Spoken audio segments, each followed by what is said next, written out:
आफ्ना सन्तानलाई पैसाको महत्त्व कसरी सिकाउने? आज म मेरो अनुभव तपाईहरूलाई बाँड्दैछु।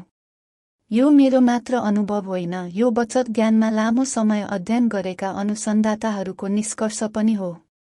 त आउनुहोस् तपाईँ र म बालबालिकाहरूलाई बचत कला कसरी सिकाउने भनी जानौँ। हुन त आफ्ना सन्तानको भविष्यको चिन्ता सबै अभिभावकलाई लाग्छ नै।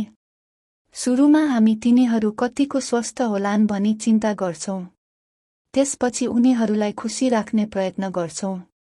तर जब उनीहरू ठूलो हुँदै जान्छन् त्यसपछि भने हामीलाई उनीहरूको भविष्यको चिन्ता हुन थाल्छ र खास गरी पैसा वा आर्थिक भविष्यका बारेमा चिन्ता थपिन्छ। खासमा भन्ने हो भने यो चिन्ताका दुई पक्ष छन्। पहिलो चाहिँ मेरा सन्तानले भविष्यका लागि कसरी बचत गर्लान्। दोस्रो चाहिँ उनीहरूले पैसाको मूल्य कति बुझ्लान्। ब्रिटेनको स्ट्यान्डर्ड लाइफ बैंकको एउटा सर्वेक्षण अनुसार 10 मध्ये 7 जना अभिभावक आफ्ना सन्तानको आर्थिक भविष्यप्रति निकै चिन्तित हुने गर्छन्। अध्ययनले के देखाउँछ भने यदि बालबालिकाहरूलाई कम उमेरमै पैसाका बारे सही उपयोग गर्न सिकाइयो भने त्यो ज्ञानले उनीहरूको सिङ्गो जीवनलाई निकै नै प्रभाव पार्छ। तर भविष्यका लागि पैसा बचत गर्नु त्यति सजिलो भने छैन। अमेरिकाको ड्युक विश्वविद्यालयका व्यवहारवादी अर्थशास्त्री तथा लेखक ड्यान एरियली भन्छन्, पैसाको समस्या के हो भने यसको कुनै निश्चित सीमा हुँदैन। त्यसैले भविष्यमा यसको मूल्य के हुन्छ भनेर बुझ्न गाह्रो हुन्छ। बीबीसीको मनी बक्स नामक पोडकास्टमा फेलिसिटी हान्नाले द प्राइभेट अफिसकी वित्तीय योजनाकार किर्स्टी स्टोन र द मनी च्यारिटीकी युवा मामिला निर्देशक स्टेफनी फिट्जगेराल्डसँग कुराकानी गरेकी थिइन्। तिनीहरूले बालबालिकाहरूलाई पैसाको महत्त्व सिकाउन 4 वटा महत्त्वपूर्ण उपाय छन् भनी बताए। ती उपाय के हुन् त? आउनुहोस् छोटकरीमा बुझौँ। 1. दीर्घकालीन बचत खाता खोलिदिनुहोस्। बालबालिकाहरूलाई तत्काल पैसाको आवश्यक हुँदैन।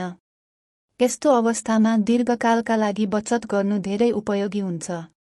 बैंकहरूले बालबालिकाहरूका लागि छुट्टै बचत खाता खोल्ने सुविधा दिन्छन्। खाता 2 प्रकार हुन्छन्। पहिलो हो नियमित खाता। यो खातामा जुनसुकै बेला रकम जम्मा गर्न सकिन्छ भने आवश्यक परेका बेला पैसा निकाल्न पनि मिल्छ। दोस्रो किसिमको खाता चाहिँ निश्चित अवधिका खाता हुन्छन्।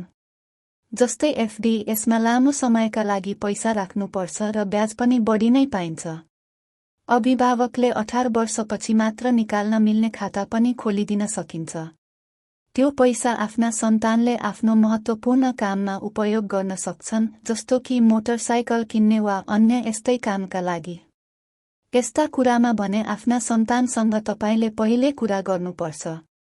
यसो भए उनीहरूमा एउटा गजबको आत्मविश्वास पलाउँछ। जस्तै अप्ठ्यारामा पनि मसँग पैसा छँदैछ भन्ने भाव पलाउँछ। 2. सानैदेखि पैसा बचाउन सिकाउनुहोस्। अहिले बचत गरिएको थोरै पैसा पनि भविष्यमा ठूलो उपहार बन्न सक्छ। बचतको प्रक्रियामा आफ्ना सन्तानलाई सहभागी गराउनुहोस् ताकि उसले पैसाको महत्त्व बुझ्न सकोस्। तपाईको आर्थिक अवस्था राम्रो छैन भने पनि चिन्ता नलिनुहोस्। अहिले दैनिक खर्च धान्नै धौधौ परिरहेका बेला पैसाको बचत अलि अप्ठ्यारै कुरा हुन्छ नि, होइन र? स्टेफनी फिट्जगेराल्ड भन्छिन्। त्यसैले जे जति सकिन्छ थोरै भए पनि नियमित बचत गर्नुपर्छ। 3. चक्रवृद्धि ब्याजको चमत्कार नबिर्सनुहोस् है। कतिपयले चक्रवृद्धि ब्याजलाई फीको पैसा भन्छन्, कसैले संसारको 8औं चमत्कार। किनभने यसले पुँजीलाई क्रमशः बढाउँदै लैजान्छ। तपाईको सन्तान 18 वर्षको पुगिसक्दा त बचत निकै बढिसकेको हुन्छ। त्यसका लागि तपाईले मूलधन र ब्याज ननिकाली लगातार बचत गरिरहनुपर्छ। थोरै जम्मा गर्नुस्, बाँकी चमत्कार गणितले नै गरिदिन्छ। 4. बच्चालाई खुत्रुके पिगी बैंक किन्न दिनुहोस्। पैसाको मूल्य बुझाउन खुत्रुके उत्तम उपकरण हो। यो सस्तो, सहज र प्रभावकारी माध्यम हो। खुत्रुकेले सिकाउँछ, पैसा खेलौना जस्तो होइन। पैसालाई सुरक्षित राख्नुपर्छ। सिक्काको मूल्य बुझ्नुपर्छ। 5 रुपैयाँ 2 रुपैयाँ भन्दा बढी हुन्छ। बच्चालाई पकेट मनी दिनुहोस्। यसो गर्दा उनीहरूले खर्च र बचत बीच सन्तुलन गर्न सिक्छन्। निष्कर्ष: हामीले आफ्ना सन्तानका लागि पैसा जम्मा गर्न सक्छौं, तर अझ जरुरी कुरा के हो भने उनीहरूले पैसाको मूल्य बुझ्न सकुन्। त्यो बुझाइ नै भविष्यमा उनीहरूको आत्मनिर्भरता र सफलता निर्माण गर्ने आधार बन्नेछ।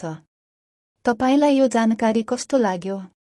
यस्तै अर्को जानकारी पनि तपाईलाई चाहिएको छ भने तल कमेन्टमा लेख्नुस् न है।